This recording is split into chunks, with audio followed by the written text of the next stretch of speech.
Pertemuan ini kita masuk kepada sarana berikutnya yang masuk dalam kategori umum, dan ibadah sholat sebenarnya bagian dari kategori umum ini, yaitu ibadah berzikir atau ingat kepada Allah Ta'ala secara umum.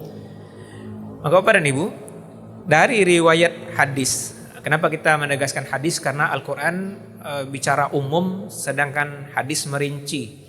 Dari riwayat hadis Nabi SAW, maka kita akan mendapatkan ada ajaran zikir dilakukan secara umum tanpa batasan, dan juga akan kita dapatkan rincian tentang zikir di waktu-waktu tertentu dan juga dengan kaifiat atau tata cara dan jumlah tertentu.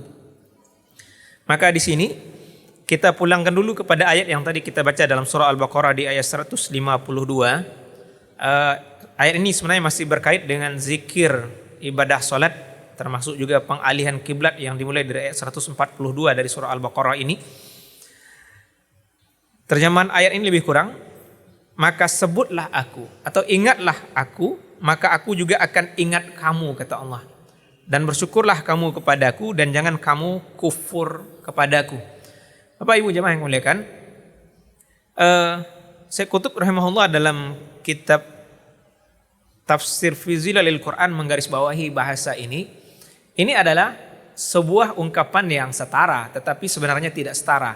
Sebutlah aku akan menyebutmu. Ingatlah aku akan ingat kepadamu.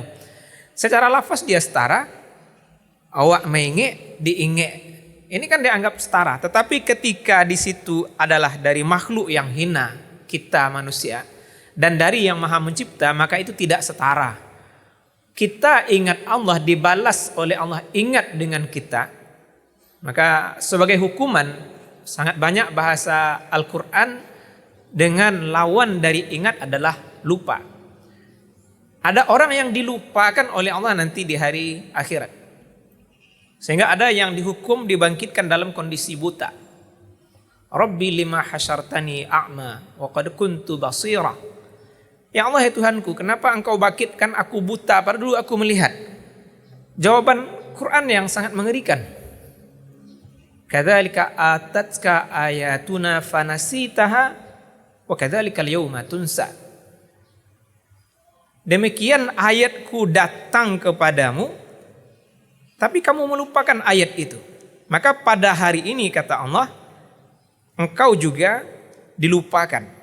Dari bahasa berlawanan ini jamaah, bahwasanya lupa dengan ayat, mengabaikan syariat, sanksinya adalah dilupakan pula oleh yang maha mencipta. Dan itu adalah sebuah hal yang mengerikan, sehingga salah satu resikonya adalah orang ini dulu di dunia hidup dalam kondisi bisa melihat, tapi dibangkitkan di hari akhirat dalam kondisi buta. Itu hal yang sangat mengerikan bagi kita.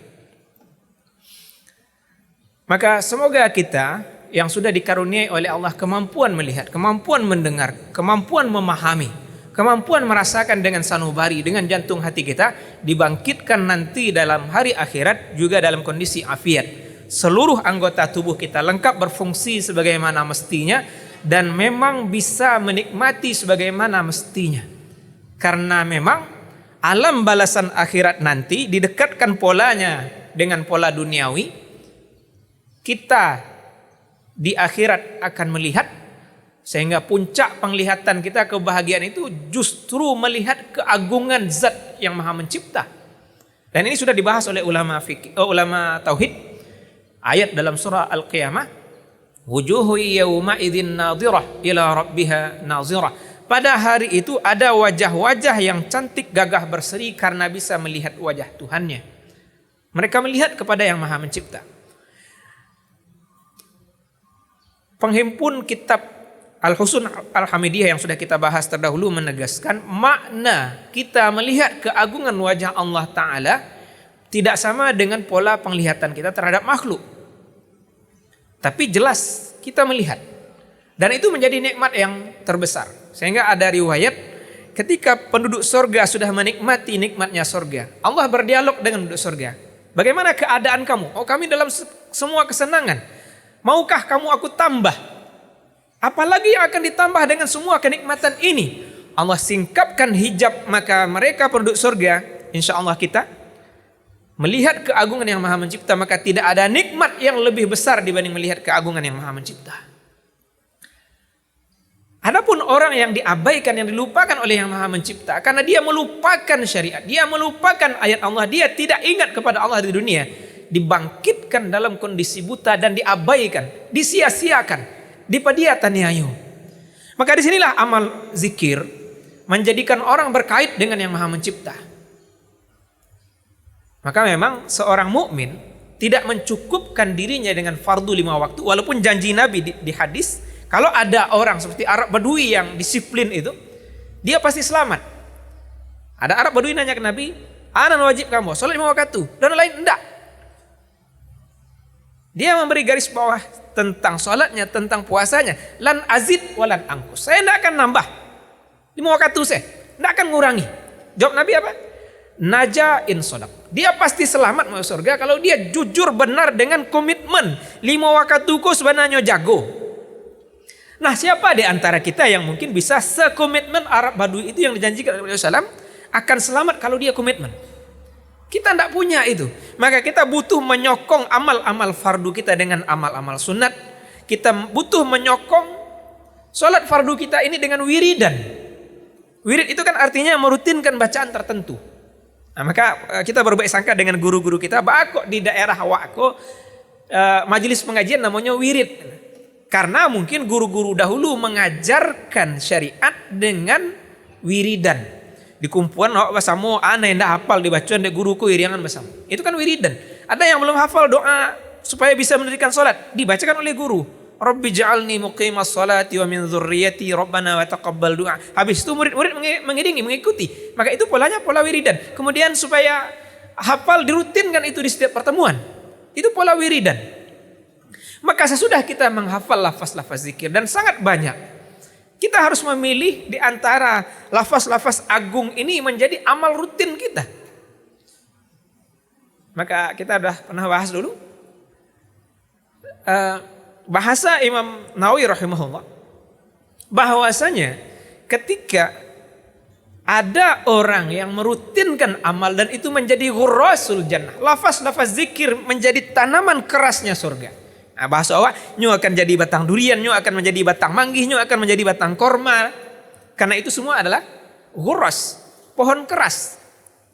Nah, kalau tanaman lunak atau zar'un seperti padi, kangkung dan yang lain.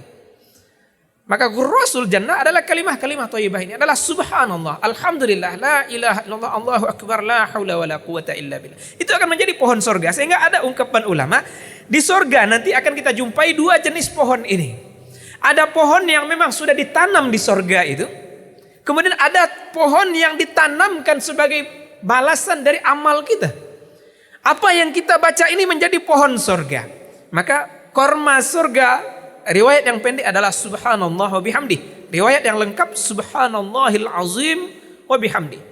Maka siapa yang mau menjadi petani surga, seringlah melafazkan subhanallahil azim wa bihamdi. Kita akan kaget dengan gembira ketika punya ribuan batang pohon korma di surga. Itu dihasilkan dengan berzikir. Maka ruginya kita yang tidak mengusahakan keseimbangan hidup duniawi. Oh, awak karajo mencari pitih, itu niscaya kita butuh duniawi. Karajo mencari pitih kok untuk berputarnya dunia karena kita butuh makan. Makan sesuai dengan kadar yang ditentukan oleh syariat. Kita butuh minum, kita butuh rumah. Yang masih bujang butuh beristri. Dan itu butuh modal. Tidak mungkin dia menikah tanpa modal. Kita mengusahakan dunia, silahkan itu. Tetapi jangan sampai kita hanya sibuk oleh hal duniawi. Sehingga kadang kita menjadikan farau, waktu luang, waktu kosong kita habis sia-sia dengan sarana duniawi yang sangat terbuka hari ini. Hari kita habis oleh gadget sekian lama. Padahal kosong itu adalah modal besar yang kita buang sia-sia. Dalam bahasa Nabi, ni'matani maghbunun fihi katsirun minan nas, as-sihah wal faragh. Ada 2 nikmat yang manusia maghbun, terkicuh tagak kalau bahasa awak. Maghbun itu ghaban itu contoh fikihnya, barang kok harganya 5.000, wak bali 50.000, itu namanya ghaban fahish. Terkicuh tagak itu. Aturannya bisa dengan 5.000, balik jo 50.000. Aturannya main gadget kau bisa 5 menit, abi denyo 50 menit. Bara banyak waktu terbuang. Padahal modal kita adalah umur ini, adalah waktu kita. Semestinya kalau dia kita pakai hanya 5 atau 10 menit, sisa 40 menit lagi bisa kita bercocok tanam di sorga. Dan di antara lafaz yang dinukil dari Nabi SAW adalah kalimah tahlil dengan lengkap, la ilaha illallah wahdahu la syarikalah lahul mulku wa lahul hamdu wa huwa ala kulli syai'in qadir. Ini tanaman yang sangat dahsyat di sorga.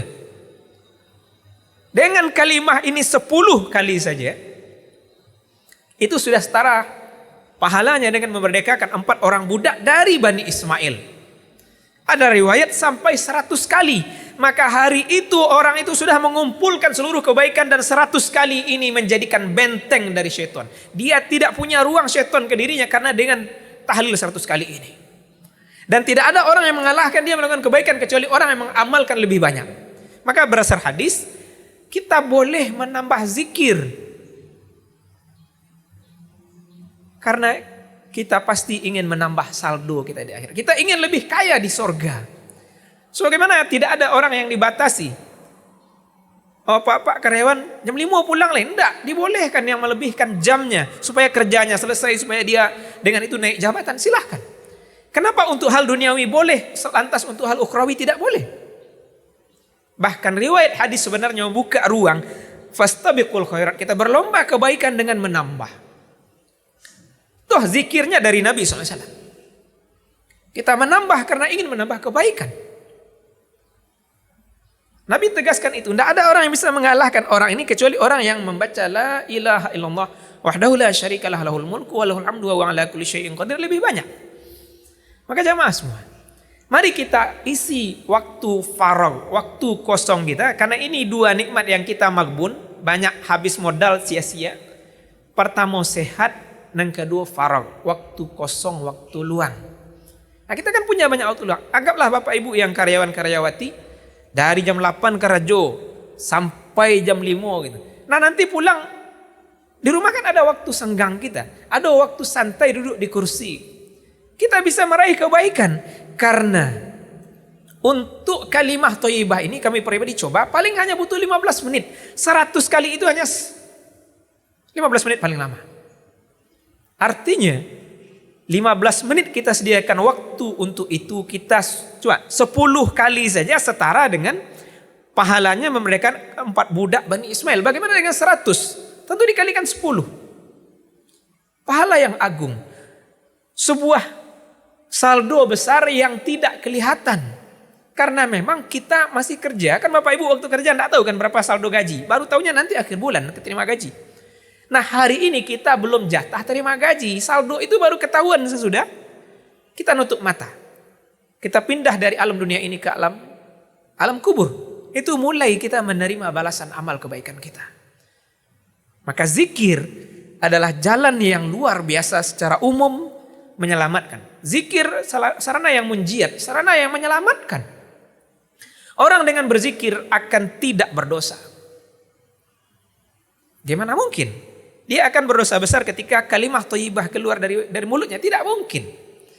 Maka ini sarana yang sebenarnya kita usahakan. Mari pilih zikir-zikir dari Nabi SAW yang umum dan juga yang khusus. Ini akan kita lanjutkan insya Allah. Supaya waktu-waktu luang kita mulai menghasilkan pahala-pahala akhirat yang dahsyat dan luar biasa. Yang membuat kita nanti tercengang dan bahagia ketika menerima catatan amal di tangan kanan sehingga kita bersorak. Fa amma man utiya kitabahu biyaminihi fayaqulu ha umqra'u kitabiyah. Adapun orang yang diberi catatan amalnya di kanan dia bersorak, tengoklah kau apa dan mana mau kitab Itu digambarkan oleh Allah dalam Al-Qur'an. Jamaah semua, ini ajakan kita akhiri dengan waktu. Subhanakallahumma bihamdika nasyhadu an la ilaha illa anta nastaghfiruka wa natubu ilaik. Amin rabbal alamin. Wassalamualaikum warahmatullahi wabarakatuh.